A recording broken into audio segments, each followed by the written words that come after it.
Hi, everybody. My name is Demian Garcia-Monroy. I'm a special education civil rights activist. A while back, I had placed my title of coach because I really thought that the Garden Grove Unified School District would be working with parents, would be working with me on issues, in which they have. I have to, no matter how unpleased I am with the district, I will admit they have made many changes of which of issues that I've brought forth. Many. They have been very responsive in many areas. But as soon as I've been bringing, or in the last 3 years when I've been bringing up more serious topics, these topics have been ignored. They've been working on other areas, but the most important topics they have just continued to ignore. So it's very obvious that they do not want to change these areas. They're very comfortable where they're at. They don't want to tackle anything relating to the way they handle abuse, allegations, and mistreatment. They don't want to provide our teachers with proper training. They do not want to change the way they do their hearings. I've been working with the district on how to be more inclusive of the community when they do their hearings, to provide ample amount of time for the community, the parents, the teachers to come out and attend public hearings, and to be prepared and be able to adequately participate in any hearing or ask the right questions. They absolutely do the absolute minimum legal requirements for hearings, and probably not even that.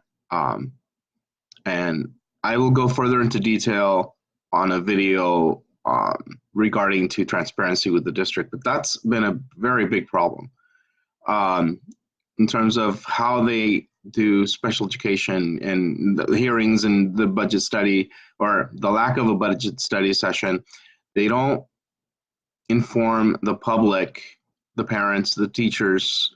They don't have any involvement as to what the special education budget is, what it's going to be next year, what the changes are, and why.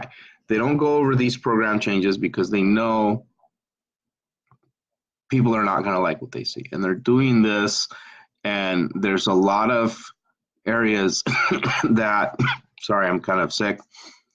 There's a lot of areas that are illegal or unethical, or creating situations in the classroom where the teachers are not having the right supports.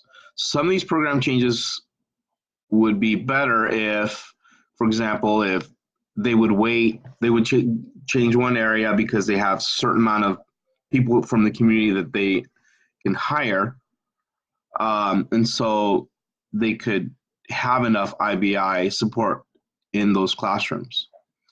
But they changed the whole program, the entire district, and there's not enough IBI people to go around. That's just one example out of many.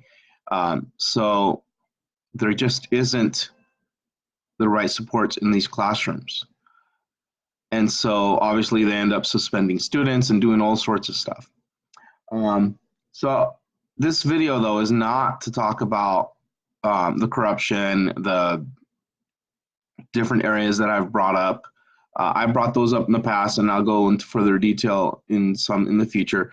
This video is about I'm getting feedback from some of the other advocates telling me that, from this point forward, because of the issues that I have brought forth and how the district is responding, instead of attending to the issues I bring up and making appropriate changes, the district instead finds it easier to retaliate against me. Um, I've gotten several advocates telling me that, I really need to be careful. And um, for those of you, hopefully some of you have seen the video where I spoke to the board and I owned up to the areas of which I need to make changes, unlike the district that they don't want to attend to what they need to change. So I owned up to my things, but I let them know, they're trying to view me as a threat when there's areas in the school district that are the actual threat, and the Officer Sergeant Wainwright completely took advantage of that and tried to say that I made a statement that I was a threat, when it's very apparent when you watch the video that that's not what I said. Also, he accused me of tapping the mic, like if I was upset. But if you watch the video, it's very apparent that all I do is I have the mic and all I do is adjust it. Why do I adjust it? It's no secret. I'm not very tall, so I try to adjust the mic downward twice. So I went to adjust and that's it. And you can totally tell in the video. You can tell I'm not hitting it. I'm adjusting it because I'm not tall. But he accused me of tapping the mic. And so, he accused me of two things that didn't happen. Okay. This is not my first run-in with Sergeant Wainwright. My first run-in with him was back last year. I believe it was last year, maybe a little longer. There was a situation where there was child abuse or mistreatment. The parents were not being informed. The aide tried to make a CPS complaint, and they said the district would do their own internal investigation. And so the parents were not being told of this situation. I have many other examples of cover-ups, but I'm just going to talk about this one because it has to do with Sergeant Wainwright. So the aide finally, after 2 months of trying to get the district to inform the parents, said, I'm going to make a police report since the district will not inform the parents. I need, I need some support. So, okay, I'm like, I'm there, so I show up. I had called previously telling the public relations office of what I would be doing. I called Dr. Maffey, the superintendent's office, of what I'd be doing. I even called dispatch, Garden Grove dispatch, of what I would be doing. And I even told the front office staff of what I would be doing.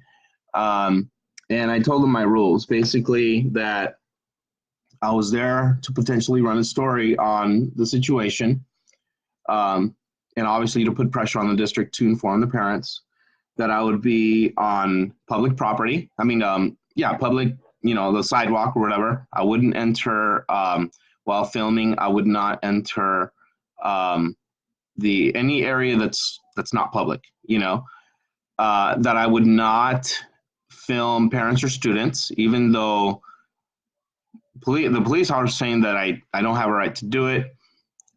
I believe you have a right to photograph anything from a public area, but I don't not take pictures of parents or students because the district or because the police officers tell me.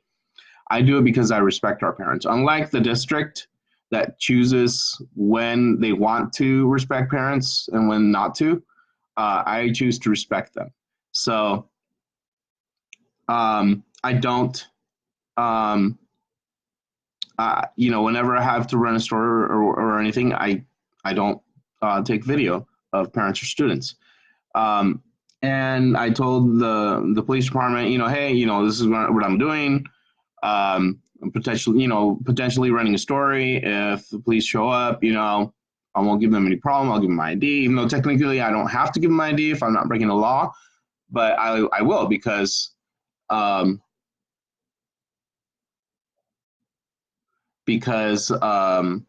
there's, I don't know what's going on with this thing. My live feed is acting up for the first time. So I told him I'd give him my ID. So the whole time I was trying to be as helpful and as um, um, cordial about the whole situation, even though I had to run a story. I wanted everyone to feel safe. Um, and Sergeant Wainwright shows up, and he says, he, really in a very harsh tone, yells at me, "Get off school property." And I tell him I'm not on school property. I'm on the public sidewalk, and I don't remember all the conversation, but um, I basically told him, hey, I called the district and I basically told him all these rules, and he came to me, he very close, and he's basically saying, you're lying, you're lying, you're a liar. He didn't even bother to just ask me questions. He's all, hey, what are you doing? What are you doing here? He didn't like start an investigation uh, in a cordial manner. He just basically got up in my face, screaming at me, calling me a liar, that I didn't do any of these things, and that's exactly what I did. I did all those things, and finally, he finally calmed down. He definitely has a temper problem, and so now I've had the same situation with him at the boardroom. But I'm going to be going over a couple other areas. So the Garden Grove Way, Garden Grove Unified School District Way, has been to retaliate against parents with special needs. So I've had one call in the past from their attorney while we were trying to hash things out saying, oh, and by the way, has social services come out yet? So how would their attorney know that Child Protective Service is supposed to be coming out? They never came out. They never called in. So I think Child Protective Services understood whatever the district was trying to do. And so that retaliation failed. But it was like, whoa, what the heck? Are you serious? Child Protective, your district's going to have Child Protective Services on us for what? And then I was threatened with a restraining order for Parkview because I was being discriminated against from volunteering in the classroom. And so I had basically had a very cordial meeting with the principal, but I did ask him, so is special education parents, the fact that they can't volunteer in the classroom, is that a written policy or unwritten policy? And the principal said, it's an unwritten policy and I stand behind it. And so I'm like, okay. And so everything was cordial. We had a nice meeting. I just didn't agree with what he had to say. And so I told the district, if I don't have a meeting with them soon, I think it was by Monday, I would be filing a Section 504 for discrimination. So they met with me on Friday. And so I told them exactly what happened. And so that was fixed. I was allowed to volunteer. But Lorraine Ray, in front of her colleagues, I couldn't believe it, in front of her colleagues. I mean, this is how serious the retaliatory culture is in Garden Grove. You think that Miss Ray would retaliate in a way that nobody else is around so that there's, nobody seeing what she's doing. No, she was completely fine in saying, hey, would you like to, and she's all, you should probably move to a different school. And I'm like, no, I like going to Parkview. And she says, well, you and the principal aren't getting along. I'm like, well, he can move if he wants, but I'm staying at Parkview. So she's like, well, we can do a restraining order. And so that's where I was like, oh, well, if you feel you need to do a restraining order, go ahead. I've always had that policy of not allowing the district to intimidate me, whatever they say, because once you allow them to intimidate you, then they're just going to take off and run with it. So that's what they're trying to do. They try to do this with parents to silence them. So that she saw that didn't work. I mean, she could have done a restraining order. If she had any grounds to do it, she should have done it. If people are not safe, then she should have done it. So Then there was another incident at Murdy where there was a situation where I was supposed to have been given data, and the district basically took the data. They wanted to review it before I received it, even though there was an agreement for me to have that data. And so I was in the front office and I called my attorney, said, hey, they had agreed to give me this data on my child, and now the district in the main office is looking at it. What do I do? And the principal there, who actually I really like, she's really nice. It wasn't, it wasn't her doing, it was the district doing. So I called my attorney, my child's attorney, and the principal, obviously, because it's an attorney, she became scared. And so the district took that and threatened me with a restraining order as well. Until I reminded them that, hello, I had my attorney on the phone, so go ahead and accuse me of whatever you want. I have a witness because I had my attorney on the phone. So as soon as I reminded them of that, the threat that they thought they had on me because, of what happened, threatening me to file a restraining order, that went away.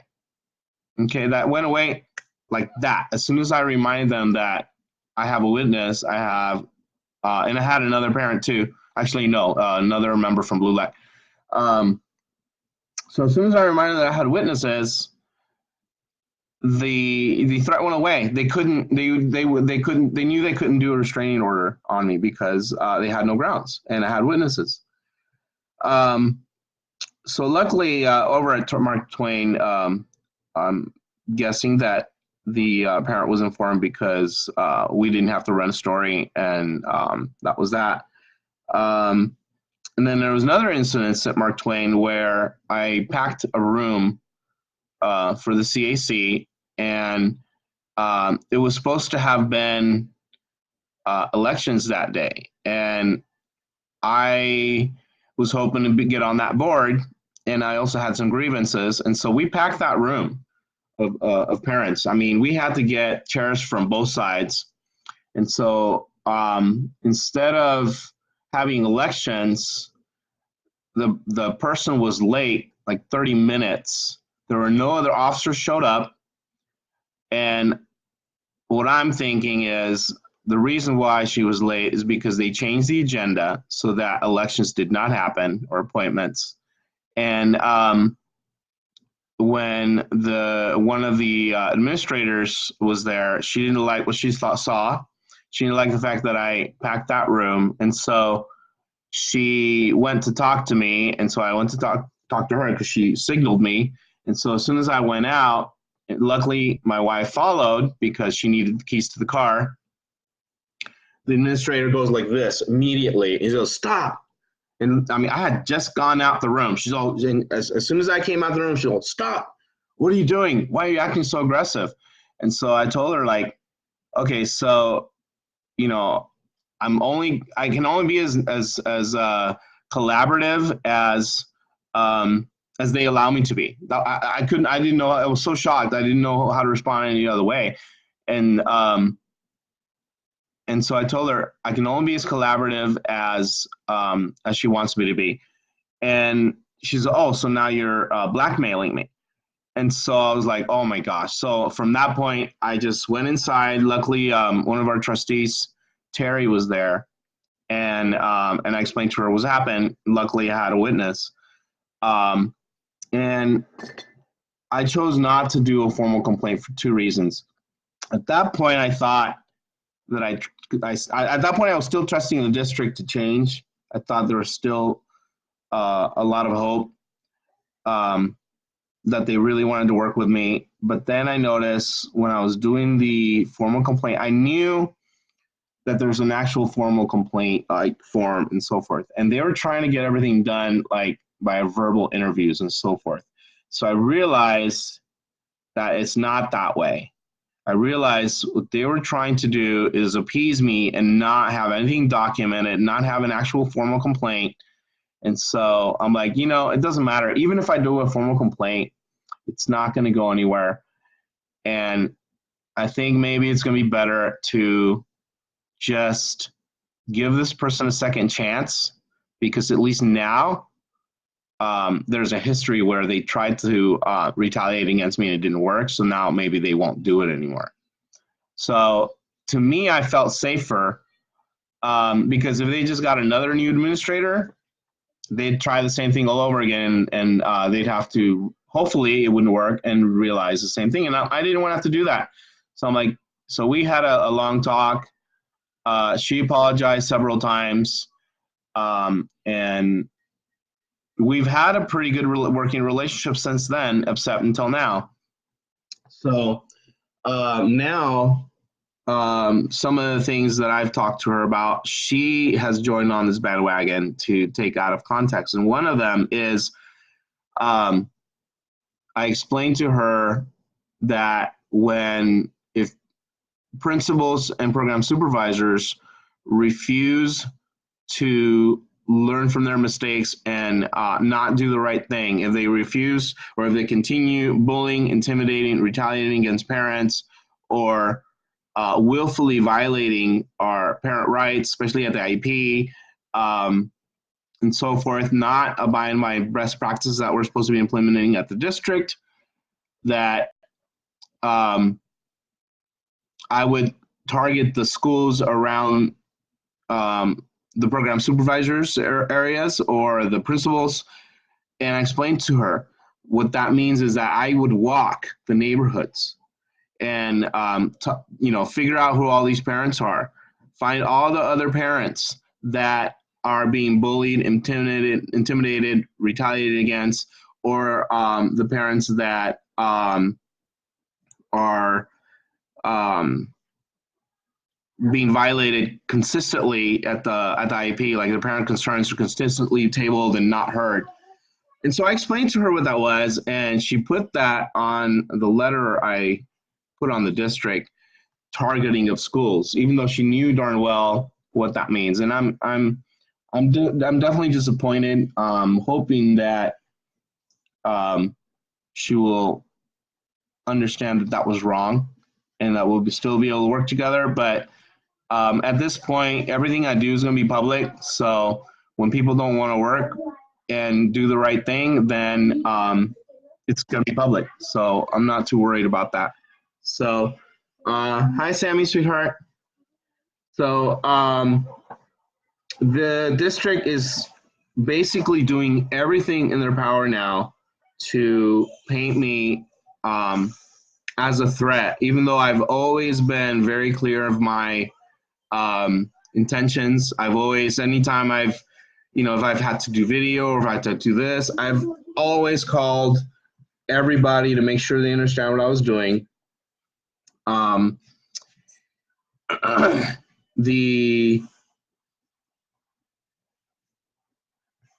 guess I covered almost everything except for my announcement. So I understand from this point forward, no matter what I do, no matter how well intentioned my actions are, Sergeant Wainwright and the administration at Garden Grove Unified School District is going to attempt to take everything out of context to retaliate against me. They would be jumping up for joy if I would be walking out somewhere of handcuffs. I would not put it beneath them to set me up as they have tried in the past, like the day at the CAC meeting.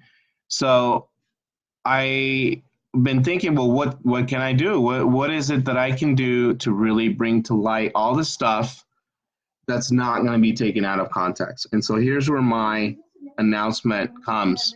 And I'm not going to just make this about Garden Grove, but literally I want to make this so that other people can move into this or take this movement on. A lot of parents, you know, are fed up with what's going on in districts. But my announcement is, right now, as I'm making this video, I have 24 hours of hunger strike. I am in my first 24 hours.